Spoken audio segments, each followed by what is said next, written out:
मैं नीतीश कैबिनेट में विभागों का बंटवारा हो गया है। बीजेपी के खाते में 20 विभाग आए हैं। जेडीयू को 12, एलजेपी आरवी को 2 विभाग का जिम्मा मिला है। वहीं हम और आरएलएम को एक विभाग का जिम्मा मिला है।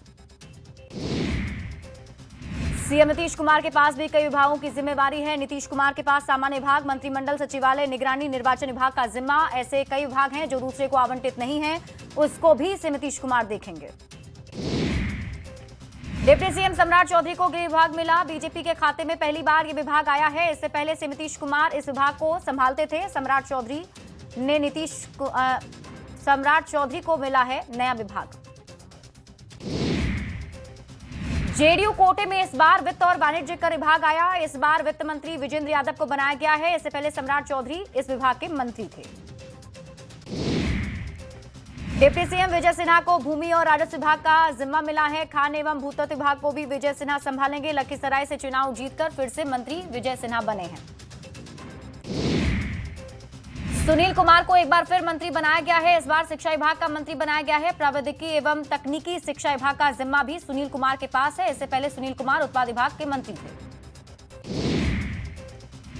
बिहार बीजेपी प्रदेश अध्यक्ष दिलीप जायसवाल को मंत्री बनाया गया। इस बार दिलीप जायसवाल को उद्योग विभाग का जिम्मा सौंपा गया है। इससे पहले भी दिलीप जायसवाल भूमि और सुधार मंत्री रह चुके हैं। दिलीप जायसवाल एमएलसी हैं। दानापुर से बीजेपी विधायक रामकृपाल यादव को भी मंत्री बनाया गया है। रामकृपाल यादव को कृषि मंत्री का जिम्मा सौंपा गया। रामकृपाल यादव दानापुर से रीतलाल यादव को हराकर बीजेपी के विधायक बने। बता दें, इससे पहले भी केंद्र में राज्य मंत्री रामकृपाल यादव रह चुके हैं।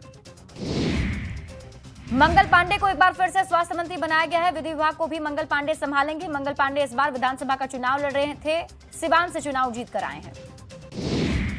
नितिन नवीन को पथ निर्माण विभाग का जिम्मा मिला है। नगर विकास एवं आवास विभाग को संभालेंगे। इससे पहले भी पथ निर्माण विभाग को संभाल चुके हैं। नितिन नवीन बांकीपुर से विधायक हैं। श्रेयसी सिंह को खेल मंत्री बनाया गया है। सूचना प्रौद्योगिकी विभाग भी श्रेयसी सिंह संभालेंगी। श्रेयसी सिंह जमुई से बीजेपी के विधायक हैं। निशानेबाजी में कई अवार्ड भी श्रेयसी सिंह जीत चुकी हैं। उपेंद्र कुशवाहा के बेटे दीपक प्रकाश को भी मंत्री बनाया गया है। दीपक प्रकाश को पंचायती राज विभाग का जिम्मा दिया गया। फिलहाल किसी भी सदन के सदस्य दीपक प्रकाश नहीं है। हम पार्टी के राष्ट्रीय अध्यक्ष संतोष कुमार सुमन भी मंत्री बने। संतोष कुमार सुमन को लघु जल संसाधन विभाग का मंत्री बनाया गया है। इससे पहले भी संतोष एनडीए की सरकार में मंत्री थे। संतोष कुमार सुमन केंद्रीय मंत्री जितन राम मांझी के बेटे हैं। रमा निषाद को भी मंत्री बनाया गया है। रमा निषाद को पिछड़ा वर्ग और अति पिछड़ा वर्ग कल्याण विभाग का मंत्री बनाया गया। मुजफ्फरपुर के औराई से पहली बार जीतकर रमा निषाद विधायक बनी है। अशोक चौधरी को फिर से मंत्री बनाया गया है। ग्रामीण कार्य विभाग को अशोक चौधरी संभालेंगे। इससे पहले भी कई विभाग के मंत्री अशोक चौधरी रह चुके हैं। अशोक चौधरी एमएलसी हैं। एलजेपी आरवी से पहली बार विधायक बने संजय पासवान को भी मंत्री बनाया गया है। संजय पासवान गन्ना उद्योग विभाग का मंत्री बनाए गए हैं। संजय पासवान ने कहा कि जो जिम्मेवारी मिली है उसे निभाएंगे। लोक स्वास्थ्य अभियंत्रण विभाग एलजेपी आरवी के खाते में आया। संजय सिंह को लोक स्वास्थ्य अभियंत्रण विभाग का मंत्री बनाया गया। महुआ से जीतने वाले संजय सिंह के मंत्री बनने के बाद उनके घर में खुशी का माहौल है। संजय सिंह और उनकी पत्नी एक दूसरे को मिठाई खिलाकर अपनी खुशी जाहिर करते हुए नजर आए। विभागों के बंटवारे के कुछ देर बाद ही मदन सहनी ने पदभार ग्रहण कर लिया। मदन सहनी को समाज कल्याण विभाग का मंत्री बनाया गया है। एनडीए सरकार में मदन सहनी कई बार मंत्री रह चुके हैं। कृषि मंत्री रामकृपाल यादव गुड़गांव माता के मंदिर में अपनी जीत की मन्नत पूरी होने पर पहुंचे। उन्होंने पूजा अर्चना कर आशीर्वाद दिया। उन्होंने कहा कि चुनाव के पहले दिन से आशीर्वाद लेकर मैं गया था और पुनः आशीर्वाद लेने आया हूं। मां का आशीर्वाद मुझे मिलता रहा है। एआईएमआईएम उम्मीदवार आदिल हुसैन 80,070 वोटों के साथ दूसरे स्थान पर रहे। हार के बावजूद एआईएमआईएम प्रमुख अजदुद्दीन ओवैसी बलरामपुर पहुंचे और वोटों के लिए जनता का आभार जताया। उन्होंने साफ संकेत दिया कि आने वाले दिनों में सीमांचल में एआईएमआईएम को और मजबूत किया जाएगा। उपेंद्र कुशवाहा ने बेटे को मंत्री बनाए जाने की आलोचना करने पर एक्स पर पोस्ट किया। कुशवाहा ने कहा, हमारी पार्टी के निर्णय को लेकर पक्ष और विपक्ष में प्रतिक्रियाएं आ रही हैं। मेरे ऊपर परिवारवाद का आरोप लगाया गया है। पार्टी के अस्तित्व व भविष्य को बचाने और बनाए रखने के लिए मेरा ये कदम जरूरी था। दरभंगा में ललित नारायण मिथिला विश्वविद्यालय में 11वां दीक्षांत समारोह आयोजित किया गया। समारोह में मुख्य अतिथि के रूप में बिहार के राज्यपाल और कुलाधिपति मौजूद रहे। दीक्षांत समारोह में विभिन्न संकायों के कुल 1122 छात्रों को उपाधि प्रदान की गई। साथ ही 60 मेधावी छात्र छात्राओं को स्वर्ण पदक देकर सम्मानित भी किया गया।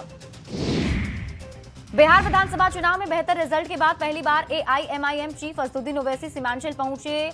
सीमांचल में 5 सीट पर जीत दर्ज की है। वहीं ओवैसी ने बायसी और अमौर विधानसभा में जनसभा को संबोधित किया और जनता को धन्यवाद दिया। प्रशांत किशोर ने जनसुराज को अपनी संपत्ति दान की। आगे भी कमाई का 90% हिस्सा जनसुराज को देने का प्रशांत किशोर ने ऐलान किया। मौन उपवास तोड़कर जन आंदोलन को मजबूत करने का प्रशांत किशोर ने संकल्प लिया है। बिहार में हार के बाद कांग्रेस के बीच कलह जारी है। सदाकत आश्रम में बागी गुट ने प्रदर्शन किया। इस बीच नाराज लोगों को समझाने के लिए पप्पू यादव पहुंच गए, जिसके बाद लोग उनके खिलाफ नारेबाजी करने लगे। देश में नया श्रम कानून लागू कर दिया गया है। सभी कामगारों को सामाजिक सुरक्षा, न्यूनतम वेतन की गारंटी लागू कर दी गई है। फिक्स टर्म कामगारों को 1 साल बाद ग्रेजुटी भी मिलेगी। ओवर टाइम करने पर डबल सैलरी मिलेगी। बिहार चुनाव में करारी हार के बाद कांग्रेस के कई नेताओं को नोटिस जारी किया गया है। पार्टी नेतृत्व ने 43 नेताओं को पार्टी विरोधी गतिविधियों को लेकर नोटिस जारी किया, जिसके जवाब में नाराज नेताओं ने पटना में पार्टी मुख्यालय में जोरदार धरना प्रदर्शन शुरू किया। कृष्णा अल्लावरू और राजेश राम को हटाने की मांग की।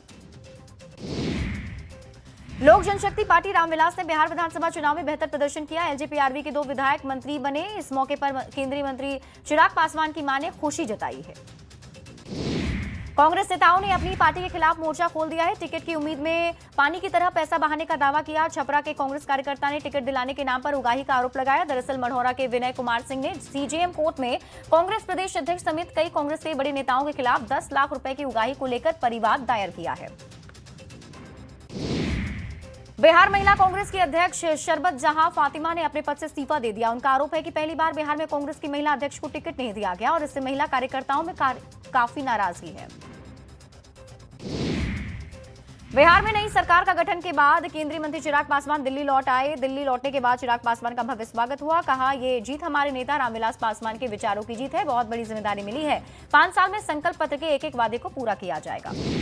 घाटशिला उपचुनाव में जीत के बाद जेएमएम के नवनिर्वाचित विधायक सोमेश चंद्र सोरेन ने झारखंड विधानसभा में पद और गोपनीयता की शपथ ली। विधानसभा अध्यक्ष रविन्द्रनाथ महतो ने उन्हें शपथ दिलाई। इस दौरान जेएमएम के वरिष्ठ नेता स्टीफन मरांडी समेत समर्थक मौजूद रहे।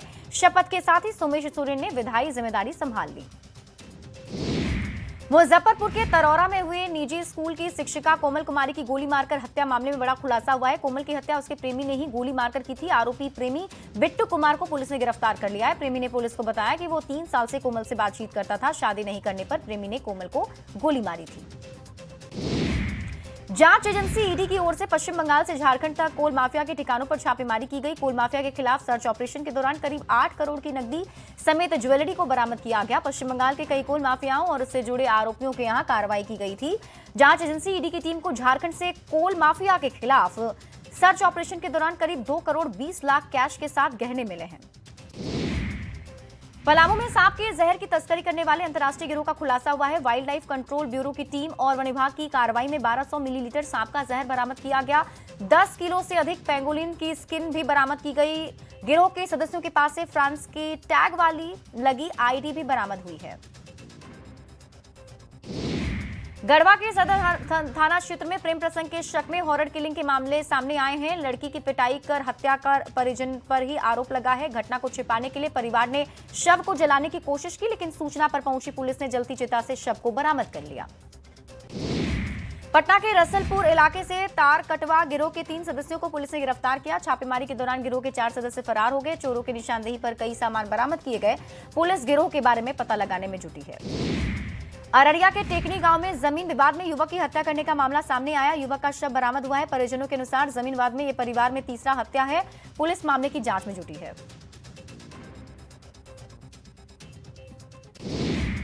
भागलपुर के रामपुर में रहने वाले दाल कारोबारी टिंकू शाह 4 दिन से लापता है। खोजबीन के बाद ही पता नहीं चल सका है। मोबाइल लोकेशन नाथनगर क्षेत्र का बताया जा रहा है। पैसा बकाया होने पर कारोबारी के साथ कुछ दिन पहले मारपीट भी करने का आरोप लगा है।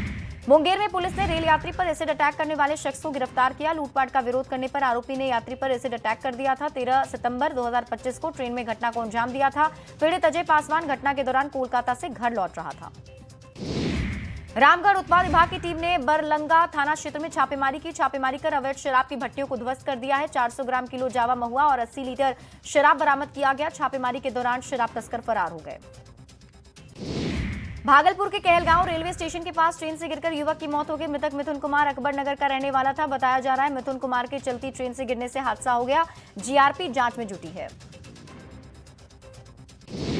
छपरा नगर थाना में एंटी लिकर टास्क फोर्स के स्कॉर्पियो से कुचलकर वृद्ध महिला की मौत हो गई। ड्राइवर की लापरवाही से हादसा हुआ है। मृतक आरती देवी नगर थाना में झाड़ू पोछा का काम करती थी। बताया जा रहा है कि ड्राइवर ने गाड़ी जैसे स्टार्ट किया, गाड़ी अनियंत्रित होकर आरती देवी को कुचल दिया।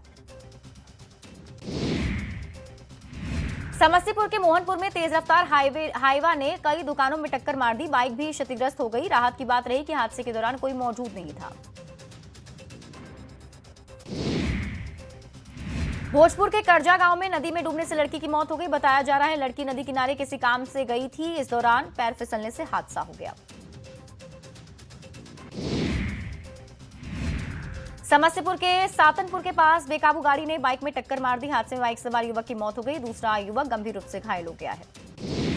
सिमडेगा के ठिठई टांगर थाना क्षेत्र में सड़क हादसे में बिजली कर्मी की मौत हो गई। सरकार आपके द्वार कार्यक्रम में ड्यूटी करने जा रहा था। इस दौरान बेकाबू गाड़ी ने रौंद दिया। मृतक के परिजनों से विधायक ने मुलाकात की है। नालंदा के दीपनगर थाना क्षेत्र में अचानक चलती कार में आग लग गई। कार में सवार दो युवक ने धुआं उठते ही तुरंत बाहर कूदकर अपनी जान बचाई। घटना से आसपास अफरा तफरी का माहौल बन गया। अग्निशमन विभाग ने आग पर काबू पाया है। हवेली खड़गपुर नगर परिषद के अधीन कार्यरत सफाई कर्मी गुरुवार से अनिश्चितकालीन हड़ताल पर चले गए। सफाई कर्मी की हड़ताल पर जाने के कारण पूरे नगर की सफाई व्यवस्था ठप हो गई है। इससे आम लोग परेशान हैं। वेतन भुगतान में लापरवाही का आरोप लगाया है। मिथिला विश्वविद्यालय के दीक्षांत समारोह के दौरान संयुक्त छात्र मोर्चा ने उग्र प्रदर्शन किया। कथित भ्रष्टाचार, मनमानी, फर्जी कुलपति को पदमुक्त करने की मांग को लेकर छात्रों ने प्रदर्शन किया है। मिर्जापुर चौक से निकला छात्रों का जुलूस विश्वविद्यालय मुख्यालय पहुंचा, जहां पुलिस से धक्का मुक्की के बाद छात्रों को हिरासत में लिया गया।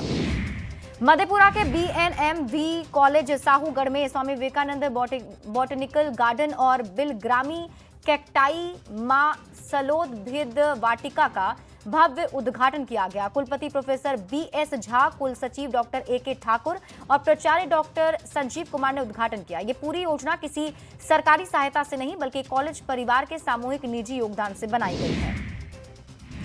झारखंड रक्षा शक्ति विश्वविद्यालय अपने स्थापना के 9 वर्षों बाद एक ऐतिहासिक क्षण की ओर बढ़ रहा है। 2016 में स्थापित विश्वविद्यालय का पहला दीक्षांत समारोह आयोजित किया जा रहा है। इस समारोह में विश्वविद्यालय के forensic science, cyber security management जैसे लगभग 20 पाठ्यक्रमों के छात्रों को डिग्री प्रदान की गई। कुल 673 विद्यार्थियों को सम्मानित किया गया। NBCC इंडिया लिमिटेड के 66वें स्थापना दिवस पर रांची स्थित पुराने विधानसभा परिसर में विशेष कार्यक्रम हुआ। इसमें मुख्य अतिथि विधानसभा अध्यक्ष रविन्द्रनाथ महतो ने गरीब और जरूरतमंद के बीच कंबल बांटे हैं। छपरा के मांझी में सरयू में पीड़िया बहाने को लेकर महिलाओं की भीड़ जुटी। कई जगहों से महिलाएं और लड़कियां पीड़िया को प्रभावित करने के लिए पहुंची थीं। इस दौरान युवतियों ने जमकर डांस भी किया। चतरा के धनगड्ढा घाटी में भीषण सड़क हादसा हो गया। तेज रफ्तार ट्रक ने बाइक सवार को रौंद दिया। इस घटना में बाइक सवार युवक की मौके पर ही मौत हो गई। झारखंड सरकार की सरकार आपके द्वार कार्यक्रम का शुभारंभ आज से हो चुका है। राज्य भर में अलग अलग जगह पर सरकार आपके द्वार कार्यक्रम के तहत कैंप लगाए जा रहे हैं, जहां आम जनता को योजनाओं का लाभ दिलाया जा रहा है। जमशेदपुर न्यायालय के आदेश पर 3.16 करोड़ रुपया बकाया नहीं चुकाने के मामले में जल संसाधन विभाग के अधीन विष्णुपुर स्थित स्वर्ण रेखा परियोजना के निर्मल गेस्ट हाउस को सील किया गया। सिविल जज के निर्देश पर नोटिस चिपकाया गया है। हजारीबाग के करियातपुर गांव की राजकीय कन्या प्राथमिक विद्यालय की इमारत पूरी तरह जर्जर से 72 बच्चे खतरे में पड़ने को मजबूर हैं। छत से रोज प्लास्टर गिरता है, जिससे हादसे का डर बना रहता है। भागलपुर के सरदार